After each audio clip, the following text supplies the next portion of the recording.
Hey friends, this is Joseph Maynor. So what I want to do in this video is I want to continue on with what I did in my last video, which I can see, and I anticipated it would land awkwardly because even though what I'm talking about, it sounds very simple, I'm actually, making videos for Stage Emerald, which is one of my extended spiral stages that goes beyond Zen. And we already know that Zen can be kind of strawmanned into the Zen devil. So once we start hitting Zen and we start hitting things above Zen, it gets very mystical. And there's certain things that are shed away that noobs or even intermediate people don't want to shed away, or teachers who want to teach noobs or intermediate people don't want to shed away. So it creates a natural conflict. I mean, this is not like noob level. Okay, this is, going beyond the spiral, in my opinion, in terms of personal development, self-help, spirituality, philosophy. And what I want to talk about in this video is I want to talk about the marriage between the integral and the transcendent. So, if you guys remember, this was my last source of truth. Now, what happens to the source of truth model after this is that it destabilizes. This concept of source of truth destabilizes after this. Once we move into what I call Dusty Rose, which is the next masculine stage after Stage Emerald. So for me, this is all about personal development. It's not about spirituality or philosophy. So I guess in the first instance, what I should talk about is the four-node network between self-help, personal development, spirituality, and then philosophy. So if you think about it, self-help is very sort of feminine human. Self-help is about, it's like when you're in Minecraft, you're in survival Minecraft and you're trying to learn from like practical knowledge about how to do X, Y, or Z. That's what self-help is. It lives in the human masculine, which is the, actually it lives in the human, which is, what do I need to do to survive better? The human feminine is about being in the world, well-being in the world, being pampered, right, is very feminine. I was kind of laughing as I was watching The Simpsons about how the cop was like, I like to be pampered, blah, blah, blah. That's so ironic because that's what the feminine wants, right? The feminine human. Okay. Being in the world side of the human. The masculine human wants to create something within the observable world. So a lot of you guys, you don't realize that you really are a lot like Donald Trump, right? Even though you don't think you are, because you have these ambitions, or Elon Musk, right? You have these ambitions about like dominating in a way. You're like a rock star. You want to dominate the material world. So that's the masculine human. Right? It's like Elon Musk, he probably has women throwing themselves at him and he just impregnates them and they have a kid. They don't care what he's like as a person. He's a rock star, right? He's rich and famous. So this is the human game. But I think, it takes a long time and a lot of work on the path to realize too that there's a divine game too going on. Like this selling you hope that, oh, there's this good news, right? There's this good news that comes from some place that you've never seen, that somebody's trying to sell you is gonna improve your life, and so they're selling hope to you, right? Like, not today, but tomorrow is going to be better than today if you only buy this ideology or spirituality or whatever it is. That's kind of the masculine spiritual, or the...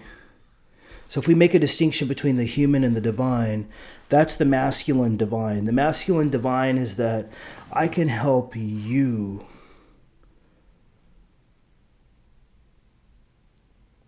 in every way imaginable with some kind of teaching.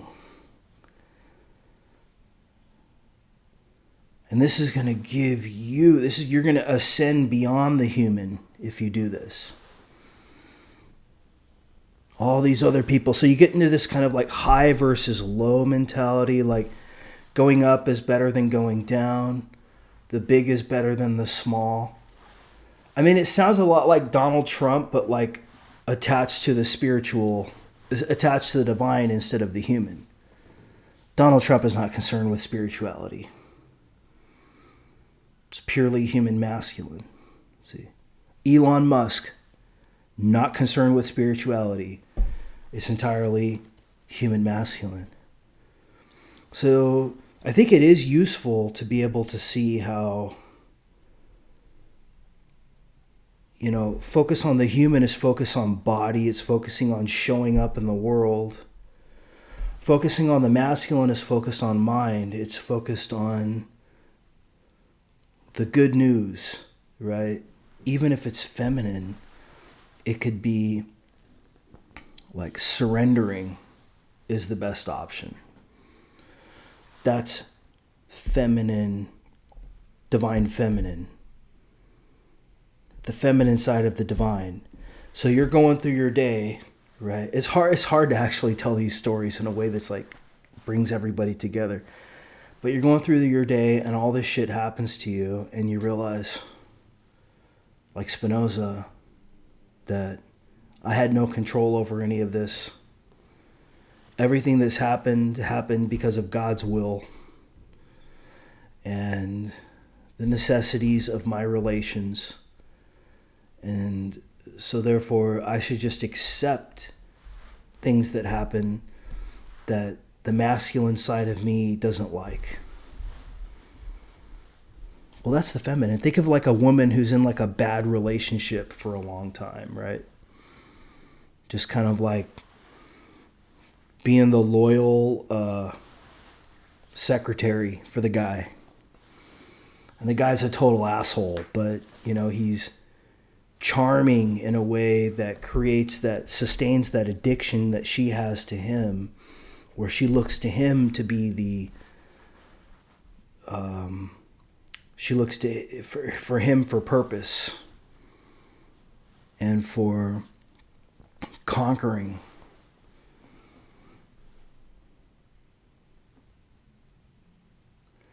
And what I want to argue is that when you reach the marriage between the integral and the transcendent,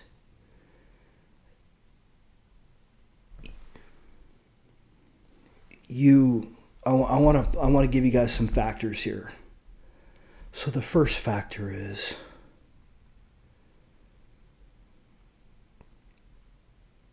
you've spent a lot of time with lots of different models. And I think at this point, you see everything in a way as a kind of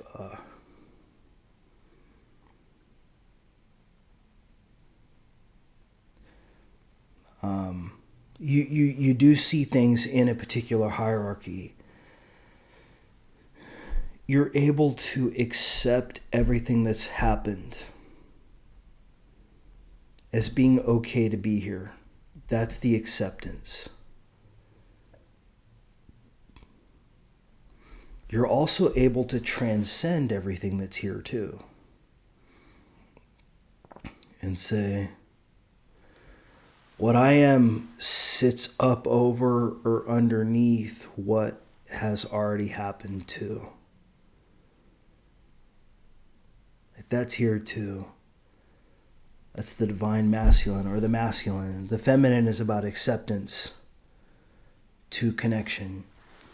And so I think when you get to this point, you realize that there's more work to do beyond Zen. Like if we look at Zen as the transcendent, like that's not the solution. Like, this is the thing. You have to realize that anybody that proposes a solution to your spirituality is wrong. I don't know if I need to repeat that like 100 times. Anybody who proposes a solution to your spirituality is by definition wrong. Because what spirituality ultimately means is your relation to yourself.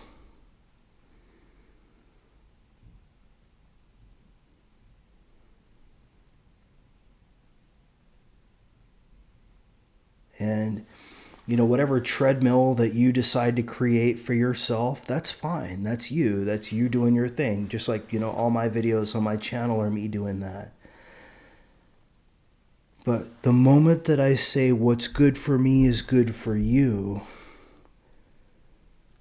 now I'm doing philosophy. I'm not doing spirituality. Do you see that? I'm teaching now. That's the only point I'm trying to make. And what I'm trying to do is I'm trying to define spirituality in such a way that you can make a distinction between self-help, personal development, philosophy, and spirituality. Spirituality has to be you being okay with your life and listening to your life.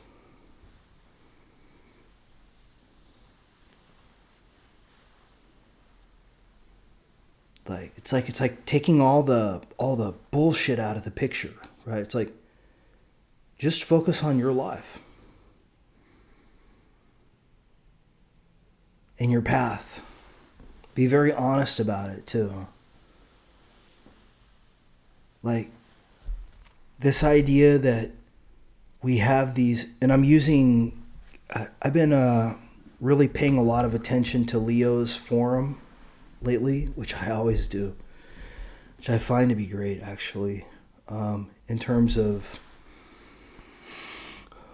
forcing me to consider things that I probably wouldn't otherwise consider if I was like totally saturated with the awful media that we have today. It's just awful. It's all garbage. The only thing you can do is kind of like, you can get to a point where you can actually kind of learn from it and you're like, okay, well, it's here. It's a part of being here. But again, this is this kind of issue of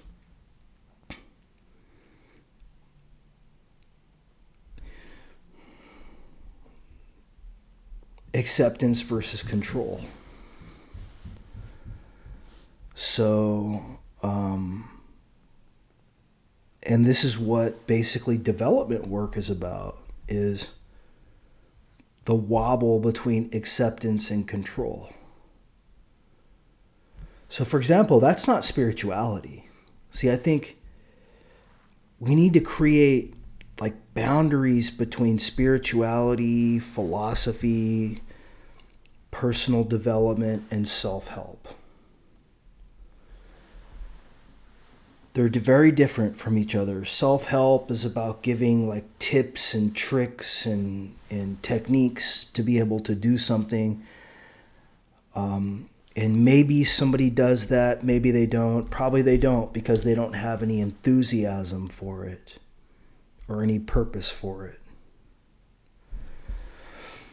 Personal development is about chasing this, like, I'm more developed than you are kind of mentality, which is the masculine. The masculine is always trying to, like, elevate the node over the link.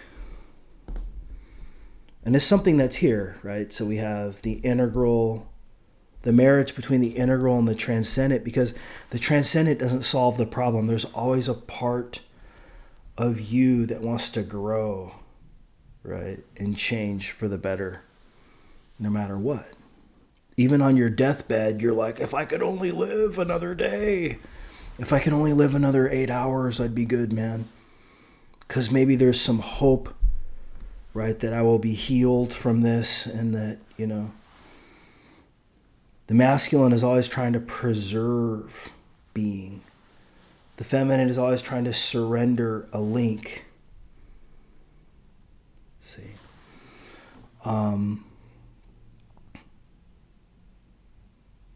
So we don't entirely transcend spirituality.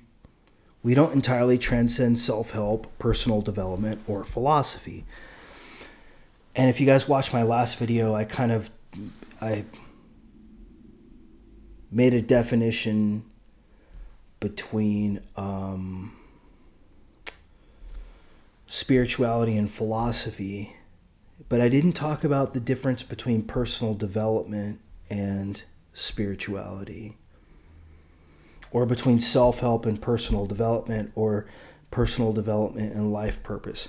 So what I want to do in the second half of this video is I want to talk about those, and then we'll sprinkle some other topics in. So just give me 1 second. All right, friends. So let me point out one thing fast. Nobody else's spirituality can be yours. That's the difference between spirituality and philosophy. Philosophy is all about me telling you what you are or not, what's good or bad, or so on and so forth. So it's very important to understand the difference between philosophy and spirituality. Spirituality is not about copying someone. This is the poser, right? These are the low-level people, the gullible people, man, are fucking people that are in a relationship with a more powerful person who calls the shots. You cannot do this in spirituality. Do this in any other aspect of your life, but for God's sakes, do not do this in spirituality. Because you will not understand what spirituality is and why spirituality is different from self-help, personal development, and philosophy. Although they share some common things. With spirituality, you have to connect with yourself. And I know there's some people out there say, well, you know, there's no self. Well, that's pretty convenient for somebody else. That's very, you know, it's very feminine to say, well, there's no self, because you hitched your wagon to some other guy who's calling the shots. So this power, you know, power is actually more central than a lot of people realize. And so the next masculine stage up for me is Dusty Rose, which is all about understanding power. I mean, intellect, use of intellect externally is just a form of power,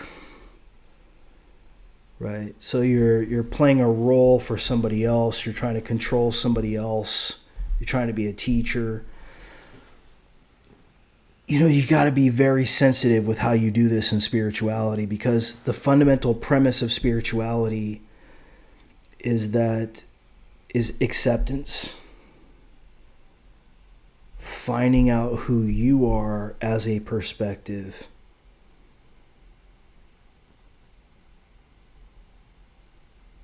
And there's a kind of individual sovereignty there.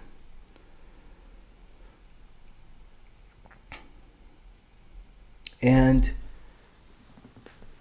you know, when you're talking about healing endeavors or ways that you can heal, well, I mean, how could your life be healed?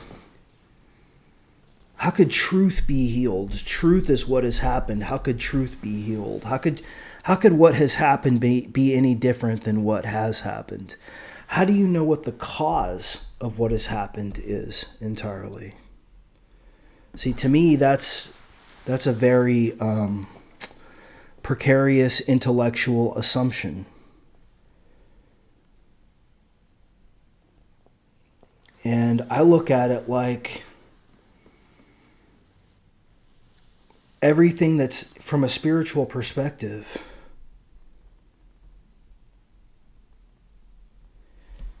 you have to look at it like the way your life has gone thus far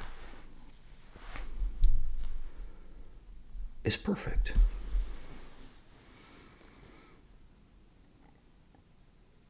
Or the way life has gone thus far is perfect.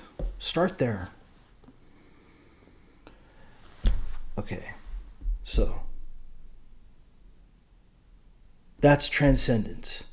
Giving up morality, giving up aesthetics, giving up truth, giving up God, giving up love, all this philosophical, intellectual bullshit. And just accepting, right, what has happened as being good. That's transcendence. But then, moving on to this issue of how to generate positive energy to be able to solve certain problems in your life that are fundamental problems through, not through hope, but through enthusiasm.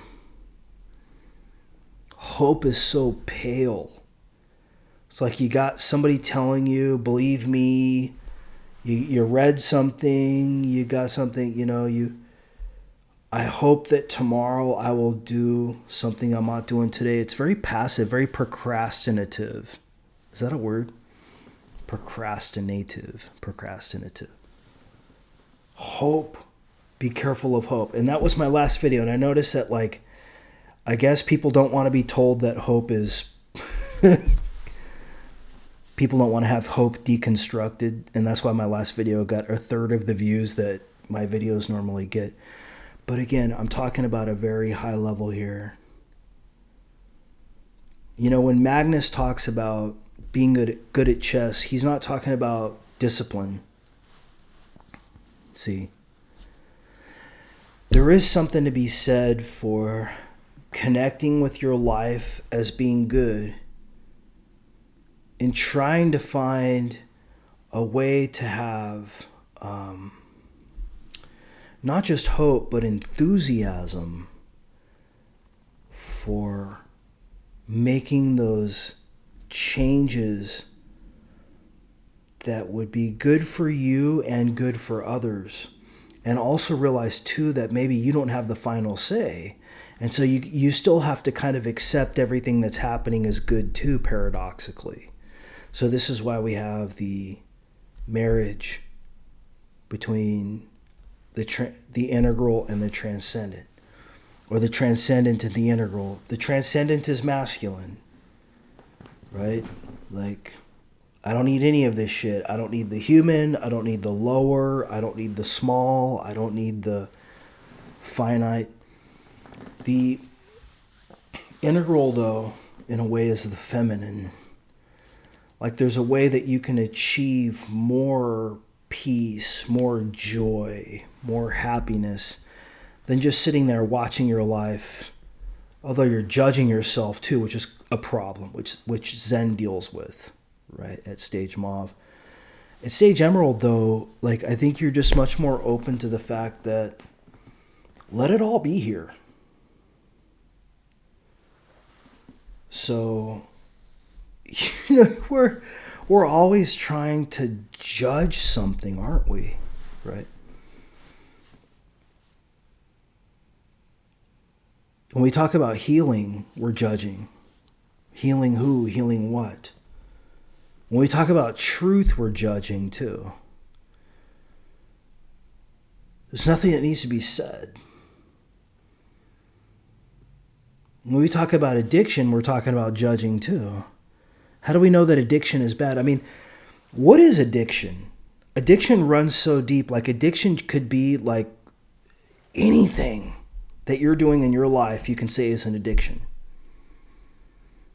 Okay, and so we're sectioning out good versus bad addictions, and we're assuming that there's some you who has control over these.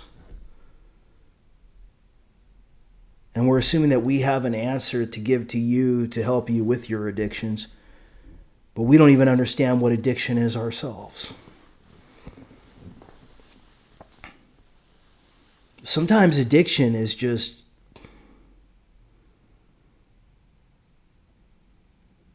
you not accepting your life. And I feel like, I agree with Magnus, to the extent that you want to change the status quo in your life, I think that comes from necessity and it comes from enthusiasm, not discipline. If you're doing it with discipline, it's not going to work. We see that it doesn't work. You have to be doing it from, I hate the word passion, but it's sort of like that. And it takes a long time sometimes to set yourself up for this. And people don't want to go through the process of setting themselves up for this. So this is really what life purpose is about, is setting yourself up to be passionate about those things that you could change about your life, that would actually be good for your life and would fit in with the trajectory that your life has already run. So now we're like marrying personal development with spirituality.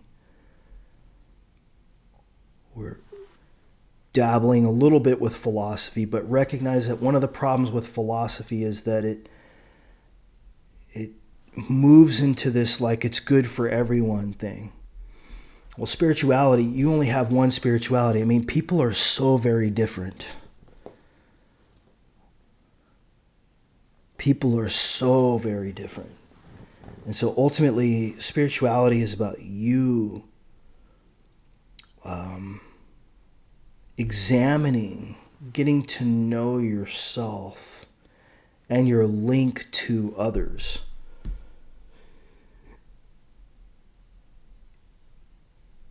Is this easier to do living alone versus living with family? I would say no and yes, or yes and no.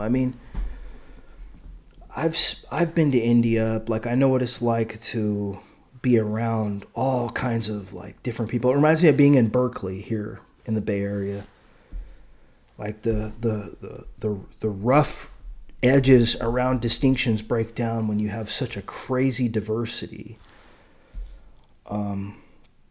But I also know what it's like to live a life of purpose and how that can be very beneficial, and how when that's missing, it can cause you can lose momentum. It's like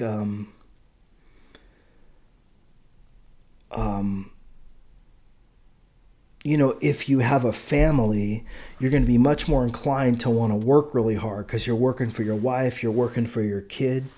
But if you don't live with anybody, you don't have that kind of pressure on you. So, okay, friends, I'm going to end this video a little early.